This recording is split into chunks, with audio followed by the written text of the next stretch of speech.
Hello दोस्तों, आप सभी का स्वागत है A1 गुरुकुल यूट्यूब चैनल। दोस्तों, एसएससी एमटीएस हवलदार परीक्षा 2022 जो 5 से 22 जुलाई के मध्य होने वाली है, इस एग्जाम को ध्यान में रखते हुए आप सभी के लिए टॉनिक क्लास लेकर के आया हूं। दोस्तों, ये 500-600 क्वेश्चंस का ये सीरीज चलेगा, जिससे हर एक क्लास में 50 क्वेश्चंस कराए जाएंगे। दोस्तों, ये 50 क्वेश्चन हर एक सब्जेक्ट के सभी महत्वपूर्ण क्वेश्चंस लिए गए हैं। दोस्तों, सभी प्रश्न महत्वपूर्ण है और ध्यान से देखते हुए और याद करते हुए सभी प्रश्न को चलेंगे। दोस्तों, एक भी प्रश्न को आप लोग स्किप नहीं करेंगे। हो सकता है जिस प्रश्न को आप स्किप करेंगे वही प्रश्न आपके एग्जाम में पूछ दिया जाए, तो फिर दिक्कत हो जाएगा।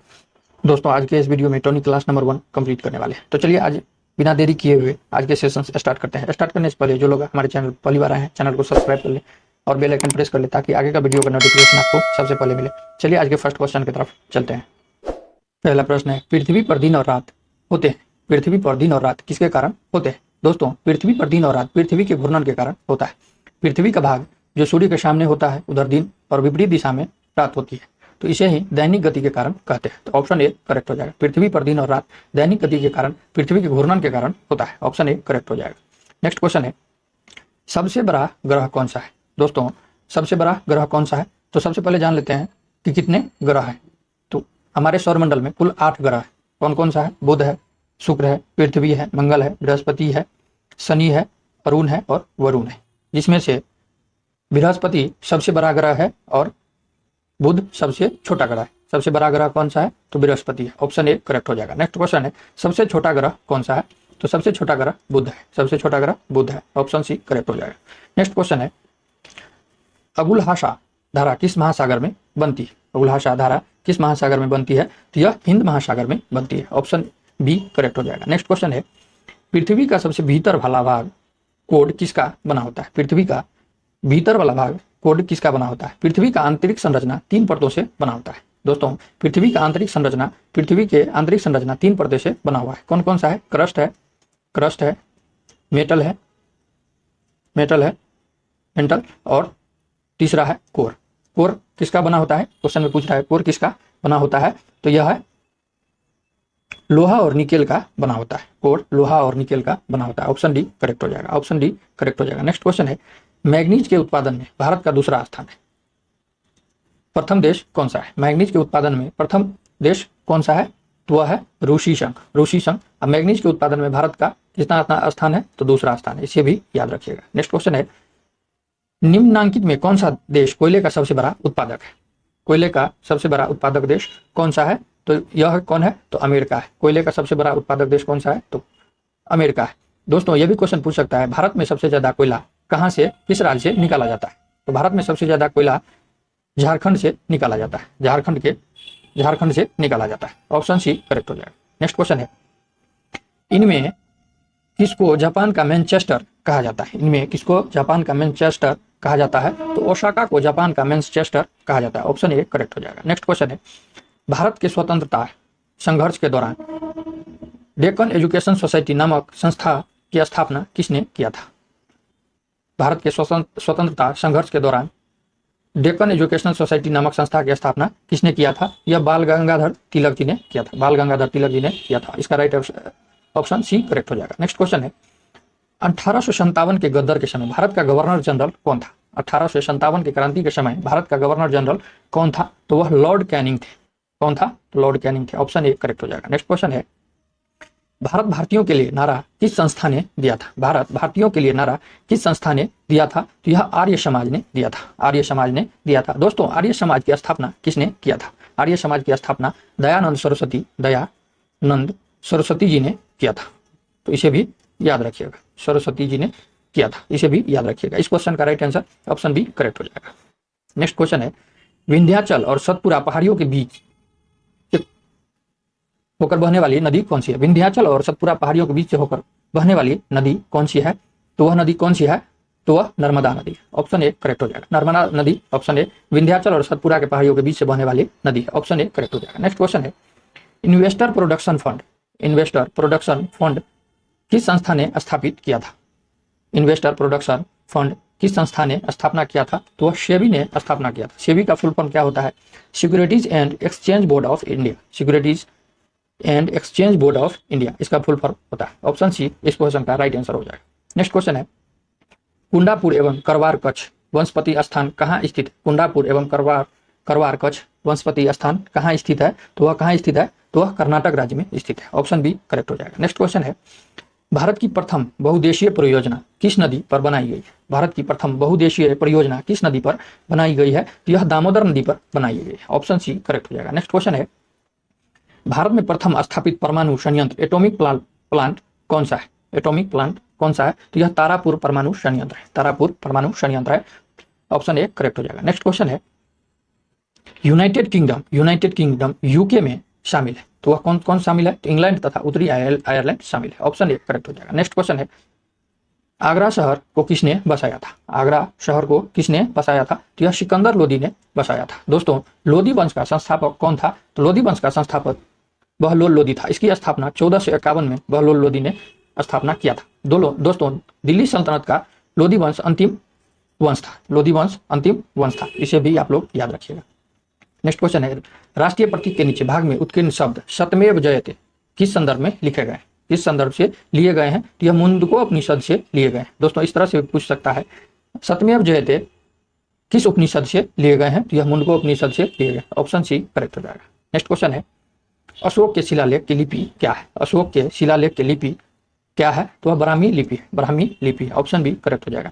बिहू निम्नलिखित में से किसका लोकप्रिय उत्सव है? बिहू निम्नलिखित में से किसका लोकप्रिय उत्सव है? तो यह असम का उत्सव है। दोस्तों, और भी असम के बारे में और सा है, बिहू, बिछुआ, नूर पूजा, महारस, काली गोपाल, बरगुम्मा, नागा नृत्य खेल, गोपाल, तावला, चोंगली, कनोई, झूमर, होबजा नाई। तो आप लोग इसे भी याद रखिएगा, इसे भी याद रखिएगा। बात कर ले बिहार का नृत्य कौन कौन सा है? तो जाट जटिन है, बक्को बखैन है, पनवरिया है, श्यामा चकवा है और विदेशिया है। और बात कर ले उड़ीसा का लोक नृत्य कौन कौन सा है? तो ओडिसी है, सवारी, घुमरा, पैरास, मुनारी, छाव, ये सभी है। और बंगाल की लोक नृत्य कौन कौन सी है? तो काठी, गांबरी, ढाली, जात्रा, बाउल, मरसिया, महाल, कीर्तन है, ये सभी, इसे भी आप लोग याद रखिएगा। नेक्स्ट क्वेश्चन है, विवेकानंद रॉक मेमोरियल कहाँ स्थित है? विवेकानंद रॉक मेमोरियल स्थित कहाँ है? यह तमिलनाडु में विवेकानंद रॉक मेमोरियल स्थित है। ऑप्शन डी करेक्ट हो जाएगा। नेक्स्ट क्वेश्चन है, महात्मा गांधी को राष्ट्रपिता के रूप में उल्लेख सबसे पहले किसने किया था? महात्मा गांधी को राष्ट्रपिता के रूप में सबसे पहले उल्लेख किसने किया था? यह सबसे पहले सुभाष चंद्र बोस जी ने महात्मा गांधी को राष्ट्रपिता के रूप में कहकर संबोधित किया था। ऑप्शन ए करेक्ट हो जाएगा। नेक्स्ट क्वेश्चन है, प्रथम गोलमेज सम्मेलन कहाँ हुआ था? प्रथम गोलमेज सम्मेलन कब हुआ था? तो प्रथम गोलमेज सम्मेलन लंदन में हुआ था। प्रथम गोलमेज सम्मेलन कब हुआ था? तो 12 दिसंबर 1930 से 10 जनवरी 1938 तक यह गोलमेज सम्मेलन चला था। और दूसरा सम्मेलन भी लंदन में हुआ था 7 सितंबर 1931 से 1 दिसंबर 1931 तक लंदन में यह चला था। दोस्तों, दूसरा सम्मेलन में कांग्रेस की तरफ से महात्मा गांधी जी शामिल हुए थे। और तीसरा सम्मेलन 1932 में लंदन में ही हुआ था। इसमें कुल 46 प्रतिनिधि शामिल हुए थे। दोस्तों, बात कर ले तीनों सम्मेलन में डॉक्टर अंबेडकर जी और बहादुर सुब्रू ने तीनों गोलमेज सम्मेलन में भाग लिए थे। तो आप लोग इसे भी याद रखिएगा। नेक्स्ट क्वेश्चन है, देश का लौह पुरुष किसे कहा जाता है? देश का लौह पुरुष किसे कहा जाता है? तो यह सरदार पटेल को देश का लौह पुरुष कहा जाता है। ऑप्शन ए करेक्ट हो जाएगा। दोस्तों, पंडित जवाहरलाल नेहरू भारत के प्रथम प्रधानमंत्री थे। भारत के प्रथम प्रधानमंत्री कौन थे? तो पंडित जवाहरलाल नेहरू थे। नेक्स्ट क्वेश्चन है, महात्मा गांधी को अधनंगा फकीर किसने कहा था? महात्मा गांधी जी को अधनंगा फकीर किसने कहा था? तो यह चर्चिल ने महात्मा गांधी को अधनंगा फकीर कहकर संबोधित किया था। ऑप्शन सी करेक्ट हो जाएगा। नेक्स्ट क्वेश्चन है, महात्मा गांधी निम्नलिखित में से किनसे अधिक प्रभावित थे? महात्मा गांधी जी निम्नलिखित में से किनसे सबसे अधिक प्रभावित थे? तो यह लियो टॉल्स्टॉय से महात्मा गांधी जी सबसे अधिक प्रभावित थे। ऑप्शन बी करेक्ट हो जाएगा। नेक्स्ट क्वेश्चन है, महात्मा गांधी जी का जन्म कब हुआ था? महात्मा गांधी जी का जन्म कब हुआ था? तो महात्मा गांधी जी का जन्म 2 अक्टूबर 1869 ईस्वी में हुआ था। 1869 ईस्वी में जन्म हुआ था। नेक्स्ट क्वेश्चन है, पंजाब केसरी के नाम से विख्यात थे। पंजाब केसरी के नाम से कौन विख्यात थे? तो लाला लाजपत राय जी पंजाब केसरी के नाम से विख्यात थे। ऑप्शन डी करेक्ट हो जाएगा।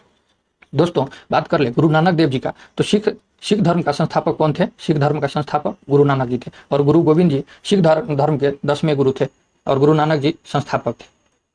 गुरु गोविंद जी के बाद सिख में कोई धर्म नहीं बना। गुरु गोविंद जी खालसा पंथ की स्थापना कर दी और इसके बाद कोई गुरु नहीं बना। तो खालसा पंथ की स्थापना किसने की? तो गुरु गोविंद सिंह जी ने। और गुरु गोविंद सिंह सिख गुरु के 10वें गुरु थे। इसे भी याद रखिएगा। नेक्स्ट क्वेश्चन, निम्नलिखित में से कौन सी गंगा की सहायक नदी नहीं है? गंगा की सहायक नदी कौन कौन सी है? तो सोन, गंडक, कोसी ये सब गंगा की सहायक नदी है, लेकिन स्वर्ण रेखा गंगा की सहायक नदी नहीं है, सहायक नदी नहीं है। चलिए 31 नंबर क्वेश्चन है, किस राज्य की सीमा चीन से जुड़ी हुई है? भारत की किस राज्य की सीमा चीन से जुड़ी हुई है? तो भारत के अरुणाचल प्रदेश की सीमा चीन से जुड़ी हुई है। ऑप्शन डी करेक्ट हो जाएगा। नेक्स्ट क्वेश्चन है, कितने वर्ष के पश्चात राष्ट्रीय जनगणना होती है? कितने वर्ष के पश्चात राष्ट्रीय जनगणना होती है? तो यह 10 वर्ष पर राष्ट्रीय जनगणना कराई जाती है। ऑप्शन ए करेक्ट हो जाएगा। नेक्स्ट क्वेश्चन है, काजीरंगा राष्ट्रीय पार्क कहाँ है? काजीरंगा राष्ट्रीय पार्क कहाँ है? यह असम में, असम में है। ऑप्शन सी करेक्ट हो जाएगा। नेक्स्ट क्वेश्चन है, ऑपरेशन फ्लड से संबंधित है, ऑपरेशन फ्लड से संबंधित है तो डेयरी विकास है, ऑपरेशन फ्लड से डेयरी विकास। ऑप्शन डी करेक्ट हो जाएगा। नेक्स्ट क्वेश्चन है, धान की खेती के लिए उत्तम मिट्टी कौन सी है? धान की खेती के लिए उत्तम मिट्टी कौन सी है? तो यह दोमट मिट्टी है, दोमट मिट्टी। दोस्तों, दोमट बलुई मिट्टी जल धारण की क्षमता सबसे कम होती है। और बात कर ले जल धारण की क्षमता सबसे अधिक किसकी होती है? तो चिकनी मिट्टी की जल धारण की क्षमता सबसे अधिक होती है। और जल धारण की सबसे कम क्षमता किसकी होती है? तो दोमट बलुई मिट्टी की जल धारण की क्षमता सबसे कम होती है। तो आप लोग इसे भी याद रखिएगा। नेक्स्ट क्वेश्चन है, कौन से भारतीय शहर को हैवी इलेक्ट्रिकल्स से संबंधित है? हैवी इलेक्ट्रिकल से संबंधित है तो यह भोपाल है। ऑप्शन सी करेक्ट हो जाएगा। नेक्स्ट क्वेश्चन है, भारत में हरित क्रांति के श्रेय जिस सुविख्यात कृषि औद्योगिकी विज्ञान को जाता है उसका नाम क्या है? भारत में हरित क्रांति का जनक किसे कहा जाता है? तो डॉक्टर वर्गीस कुरियन को भारत में हरित क्रांति का जनक कहा जाता है। ऑप्शन सी करेक्ट हो जाएगा। नेक्स्ट क्वेश्चन है, राणा प्रताप सागर संबंधित है, राणा प्रताप सागर किससे संबंधित है? तो यह जल विद्युत से राणा प्रताप सागर संबंधित है। ऑप्शन डी करेक्ट हो जाएगा। नेक्स्ट क्वेश्चन है, पृथ्वी और सूर्य के बीच अधिकतम दूरी किस तिथि को होती है? पृथ्वी और सूर्य के बीच सबसे अधिक दूरी किस दिन होता है? तो यह 4 जुलाई को होता है, 4 जुलाई को होता है। नेक्स्ट क्वेश्चन है, भारत के राज्य चिन्ह में प्रयुक्त होने वाला शब्द सत्यमेव जयते किस उपनिषद से लिए गए हैं? तो यह मुंडको उपनिषद से लिए गए। ऑप्शन बी करेक्ट हो जाएगा। गायत्री मंत्र किस पुस्तक से लिया गया है? गायत्री मंत्र किस पुस्तक से लिया गया है? तो यह ऋग्वेद से लिया गया है। दोस्तों, कितना वेद है? तो 4 वेद है, ऋग्वेद, सामवेद, यजुर्वेद और अथर्ववेद। तो ऋग्वेद से यह गायत्री मंत्र लिए गए। ऑप्शन ए करेक्ट हो जाएंगे। हिंदी किस लिपि में लिखी जाती है? हिंदी किस लिपि में लिखी जाती है? तो हिंदी देवनागरी लिपि में लिखी जाती है। ऑप्शन सी करेक्ट हो जाएगा। नेक्स्ट क्वेश्चन है, ब्राह्मी लिपि को किसने स्पष्ट किया? ब्राह्मी लिपि को किसने स्पष्ट किया? तो जेम्स प्रिंसेप ने ब्राह्मी लिपि को स्पष्ट किया। पहली बार जेम्स प्रिंसेप ने ब्राह्मी लिपि को पढ़ा। ऑप्शन ए करेक्ट हो जाएगा। नेक्स्ट क्वेश्चन है, राष्ट्रीय विज्ञान दिवस किस दिन मनाया जाता है? राष्ट्रीय विज्ञान दिवस 28 फरवरी को मनाया जाता है। 28 फरवरी को राष्ट्रीय विज्ञान दिवस मनाया जाता है। ऑप्शन सी करेक्ट हो जाएगा। राष्ट्रीय खेल दिवस किस दिन मनाया जाता है? राष्ट्रीय खेल दिवस किस दिन मनाया जाता है? तो यह 29 अगस्त को राष्ट्रीय खेल दिवस मनाया जाता है। ऑप्शन बी करेक्ट हो जाएगा। नेक्स्ट क्वेश्चन है, कंप्यूटर साक्षरता दिवस किस दिन मनाया जाता है? कंप्यूटर साक्षरता दिवस 2 दिसंबर को मनाया जाता है। ऑप्शन सी करेक्ट हो जाएगा। नेक्स्ट क्वेश्चन है, केंद्रीय उत्पाद शुल्क किस दिन मनाया जाता है? केंद्रीय उत्पाद शुल्क किस दिन मनाया जाता है? तो यह 24 फरवरी को केंद्रीय उत्पाद शुल्क दिवस मनाया जाता है। ऑप्शन बी करेक्ट हो जाएगा। नेक्स्ट क्वेश्चन है, हिंदी दिवस किस दिन मनाया जाता है? हिंदी दिवस किस दिन मनाया जाता है? तो हिंदी दिवस 14 सितंबर को मनाया जाता है। ऑप्शन सी करेक्ट हो जाएगा। नेक्स्ट क्वेश्चन है, शिक्षक दिवस किस दिन मनाया जाता है? शिक्षक दिवस किस दिन मनाया जाता है? तो 5 सितंबर को शिक्षक दिवस मनाया जाता है। ऑप्शन सी करेक्ट हो जाएगा। नेक्स्ट क्वेश्चन है, किसान दिवस किस दिन मनाया जाता है? किसान दिवस किस दिन मनाया जाता है? तो 23 दिसंबर को किसान दिवस मनाया जाता है। दोस्तों, दिवस से भी 2 से 4 प्रश्न हर एक शिफ्ट में आपको पूछा जाएगा, इसीलिए ज़्यादा से प्रश्न दिवस से लिए गए हैं इस शिफ्ट में। आज क्या अंतिम प्रश्न था ये। मिलते हैं नेक्स्ट वीडियो में, तब तक के लिए जय हिंद।